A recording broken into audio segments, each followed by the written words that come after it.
शेतकऱ्यांना जवळजवळ 7,200 कोटी रुपये 1 रुपयाच्या पीक विम्यामध्ये या ठिकाणी मिळणार आहे आणि ही अंतिम रक्कम नाही, आणखीनही पुढे काही 100 कोटी रुपये मिळणार आहे। त्याचबरोबर PM किसान सन्मान योजनेमध्ये जे अभूतपूर्व काम या महाराष्ट्र सरकारने केलं, या 1 वर्षामध्ये जवळजवळ PM किसान सन्मान योजनेमध्ये राज्यातील 20 लाख शेतकरी लाभार्थी म्हणून नव्यानं या ठिकाणी PM किसान सन्मान योजनेमध्ये आपण आणले।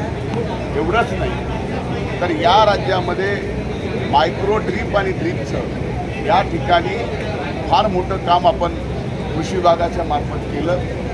तसेच देशातलं पहिलं राज्य आहे की ज्या राज्यांनी nano fertiliser, nano urea, nano DAP याबाबत जवळजवळ 4 लाख शेतकऱ्यांना कृषी विभागानं आणि महाराष्ट्र सरकारने मोफत नॅनो युरिया देण्याचं कार्य हाती घेतलं आणि मला खात्री आहे की त्याच सर्व कारणामुळं आज महाराष्ट्राच्या कृषी विभागाला पहिलं पारितोषिक स्वामीनाथन साहेबांच्या फाउंडेशनने या ठिकाणी दिलं।